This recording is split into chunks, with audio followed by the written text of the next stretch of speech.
Hello viewers, welcome to Newsweek South Asia, a program that talks about breeding of terrorism and its impact on South Asian nations. Let's begin with the headlines first. Minorities continue to face persecution in Bangladesh. Pakistan has yet to grant the US FBI access to Lashkar terrorist Sajid Mir.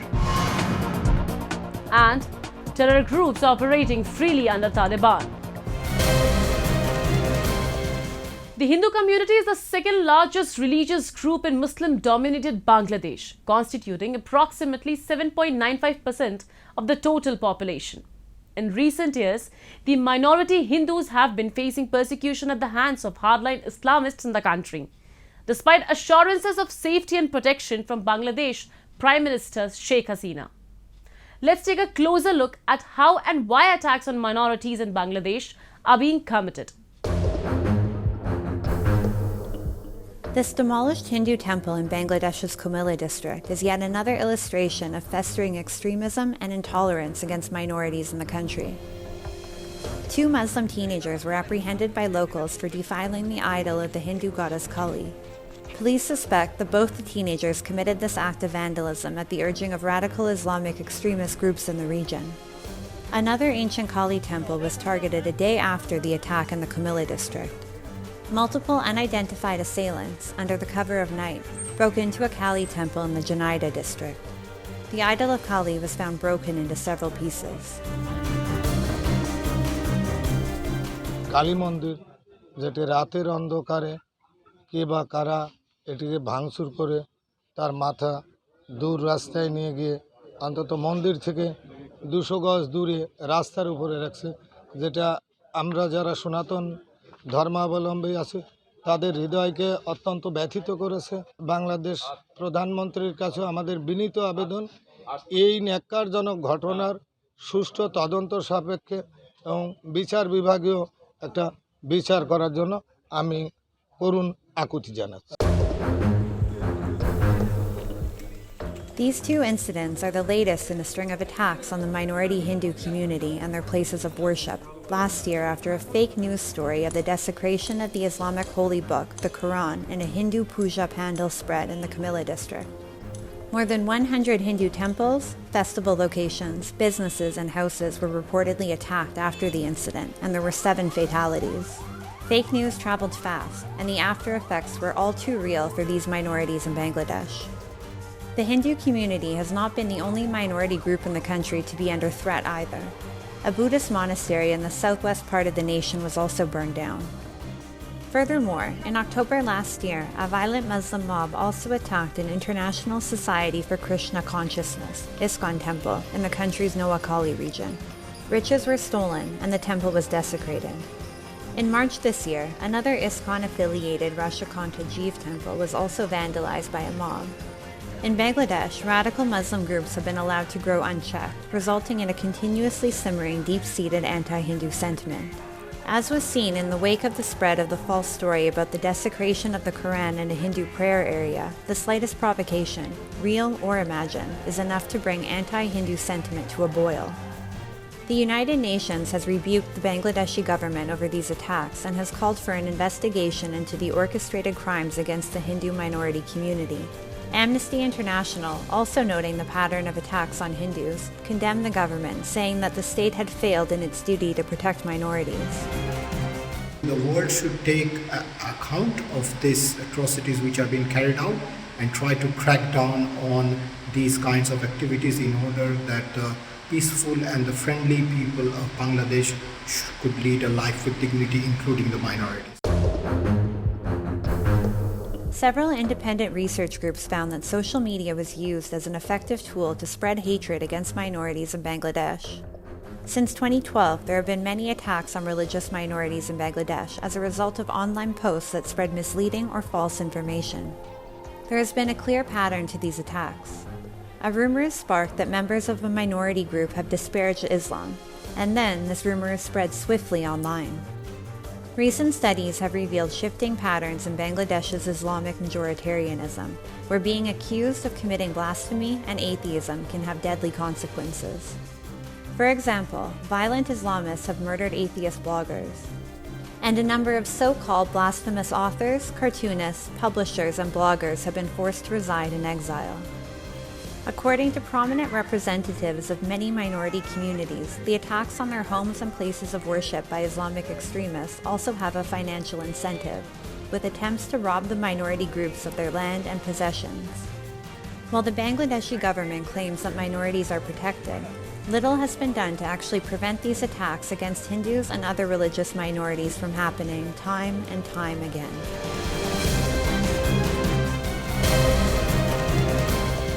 Islamabad seeks to exit from grey list of Financial Action Task Force on grounds of acting against terror groups and terrorist funding in Pakistan. But according to a recent report of an Independent Geo Politik blog, the country is still to provide access to the US FBI to interrogate Sajid Mir. Sajid Majeed Mir, India's most wanted terrorist on whom the US has placed a bounty of $5 million for his role in the 26/11 Mumbai attacks, has been jailed for over 15 years in a terror financing case by anti-terrorism court in Pakistan. A report. Pakistan for many years has been under fire from different political quarters across the globe for providing a safe haven for terrorist groups. According to a recent report by Independent Geo Politik blog, Pakistan continues to save Lashkar terrorist Sajid Mir through a maze of red herrings to escape the news of FATF's grey list. As per the report, Islamabad has yet not given access to US FBI to interrogate 26/11 planner Mir.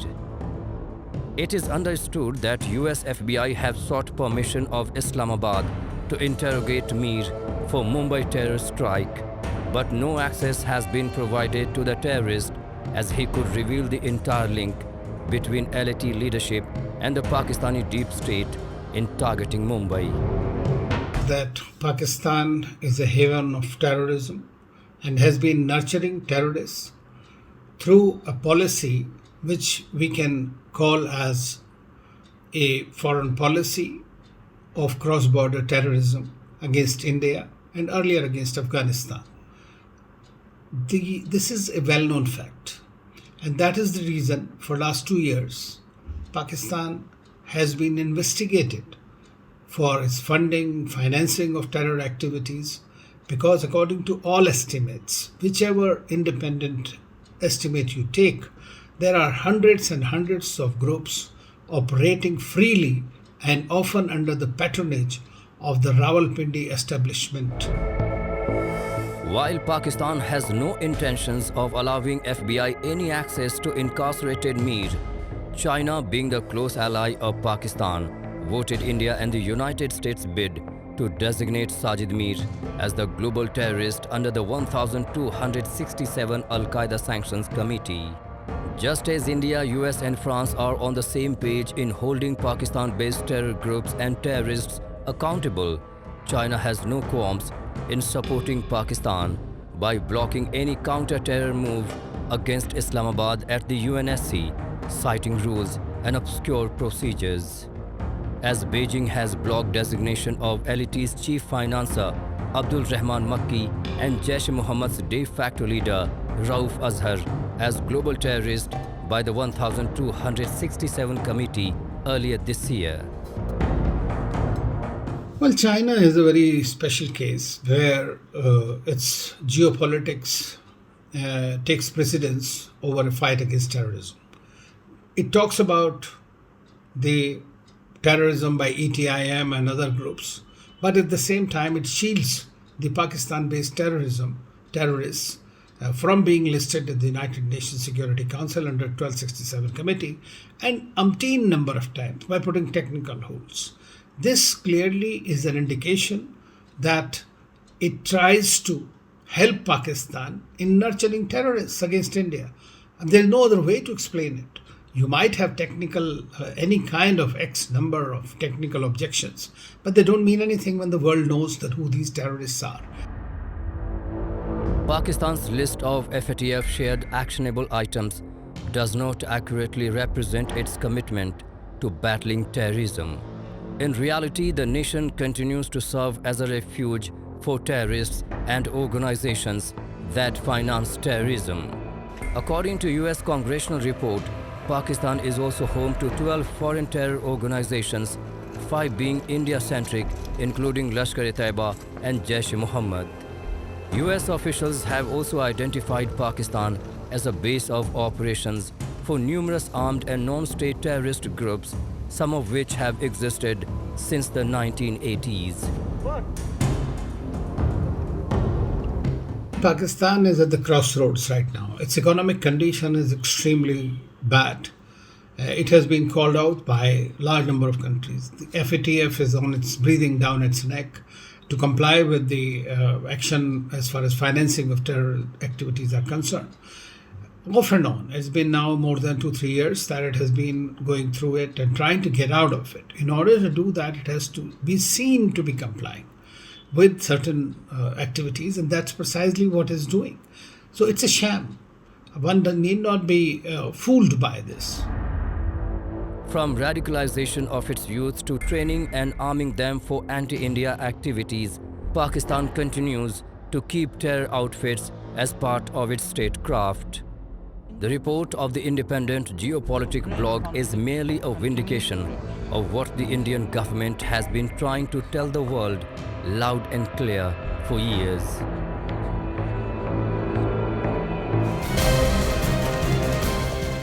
Terror factories in Pakistan and along the line of control in Pakistan-occupied Kashmir continue to infiltrate terrorists into Jammu and Kashmir. The objective is to incite violence in the Union territory at the request of Pakistan's army and spy agency, the ISI. However, security forces are vigilant enough to respond appropriately. In the latest operation, security forces eliminated 2 Lashkar terrorists in Anantnag district. A report. Pak-Backed terrorists, with the support of their mentors across the borders, have unleashed a reign of terror on innocent civilians in Jammu and Kashmir. Today, even as the people of the region yearn for peace, the state has been stained with the blood of innocents. However, the Indian security forces has done the yeoman's service to the nation by way of successful counter-terrorist operations. Recently, on October 10th, security forces neutralized 2 dreaded Lashkar terrorists in Anantnag district of Jammu and Kashmir. Acting on a piece of specific information regarding the presence of terrorists in the Tangpawa area of Anantnag, Jammu and Kashmir police and security forces launched a joint coordinated search operation in the area. During the search operation, as the joint search party approached towards the suspected spot, the hiding terrorists fired indiscriminately upon the joint search party, which was retaliated effectively, leading to an encounter. Police identified the slain ultras as Asif Ahmed Rashi and Wakil Ahmed Bhatt. As per police records, both the terrorists were involved in several crime cases, including attacks on police and civilian atrocities. Kashmir has been the target of Pakistan always, and Pakistan has been sending infiltrators into Kashmir to spoil the peace in Kashmir. And targeted killing of civilians and the policemen in Kashmir is a way of troubling and disturbing the peace in the valley. And this is increased especially after the abrogation of Article 370. And this has to be stopped, and the defense forces are taking strong steps to stop it. The situation in Jammu and Kashmir has shown a considerable improvement, symbolizing a return to normalcy. The security environment has considerably shifted in the favor of security forces. The terrorists have suffered heavy attrition and simultaneously have not been able to replenish their dwindling cadres due to the effectiveness of the counter-infiltration measures. This has led to a sharp decline in the violence inflicted by terrorists. Counter-terror data reveals that total number of terror-related incidents has come down from 417 in 2018 to 110 up to September 30, 2021, with 255 incidents in 2019, 244 in 2020, 228 in the entire 2021, and 90 up to September 30, 2022. The Indian security forces are framing strategies for uprooting the terror ecosystem to consolidate peace in the region. Pakistan needs a severe blow, and only then it will understand that sending terrorists to India is going to give very, very bad results to Pakistan. Firstly, Pakistan should be declared a terror country at the United Nations. Secondly, Pakistan should be banned by the entire world for sponsoring terrorism, and India needs to take very strong steps. The Indian Defence Forces need to take strong steps in shutting down the terror training camps across the LOC and teaching Pakistan a very, very strong lesson. People in Kashmir have understood that terrorism and separatism cannot flourish in Jammu and Kashmir. For Pakistan, which has been attempting to internationalize the Kashmir issue for more than 7 decades, this is the worst suffering. The notorious intelligence agency of Pakistan, ISI, aims to reawaken the fear of being killed in the minds of ordinary Kashmiris. However, such heinous terrorist activities will not be able to undermine the advancement of Jammu and Kashmir.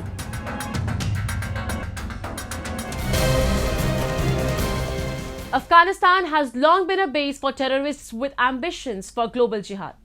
According to various diplomatic sources, dozens of groups that have been present since the Taliban's last turn to power from 1996 to 2001 are again operational, looking for opportunities to expand their reach.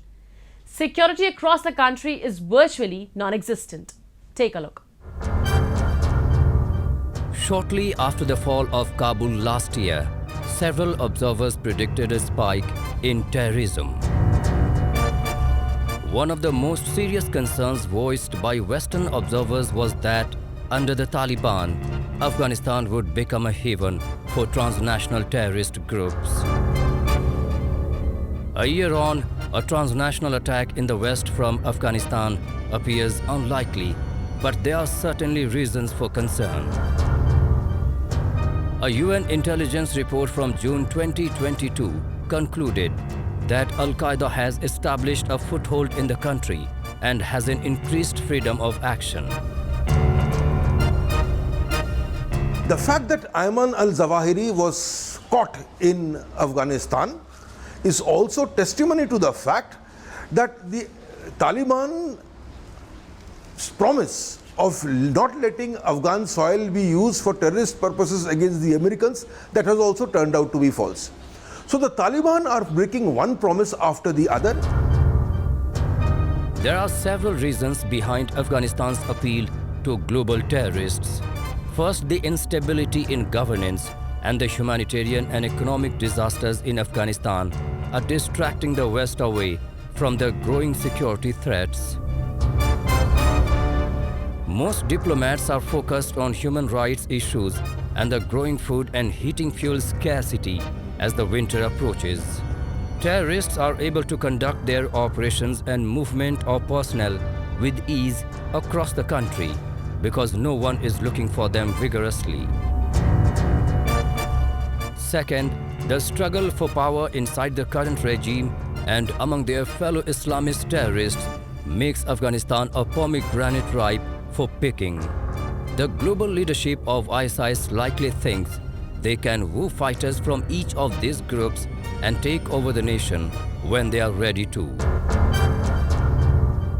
Third, it seems that once again Pakistan has convinced the gullible world leaders that Pakistani security services can handle counter-terrorism in South Asia and keep it under control, even though they are the primary sustainers of it. It is clear now, based on the uptick in terrorist activity in Afghanistan and Pakistan, the promises made to NATO nations will not come to fruition. sections in America, they have been saying, especially their defense forces, they have been saying that Pakistanis, they pretend that they are aligned with United States and yet they have been harming American interests. To date, there have been no major plots linked to the country, but only 1 year has passed since the Taliban seized power. That may be too short to build the facilities and smuggling and recruitment networks that are necessary to wage a transnational campaign. The threat may increase as time passes.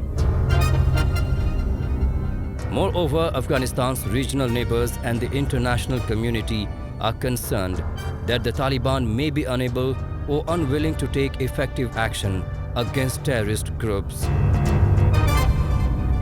All of this being the case, an increased transnational terrorist threat from Afghanistan cannot be ruled out in the medium and long term.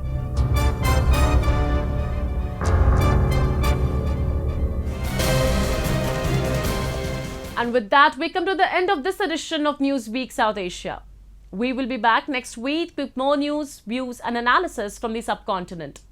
Meanwhile, do keep writing to us at nwsa@anin.com. This is Shivangi Mishra, signing off on the behalf of the entire production team of Newsweek South Asia. Goodbye and take care.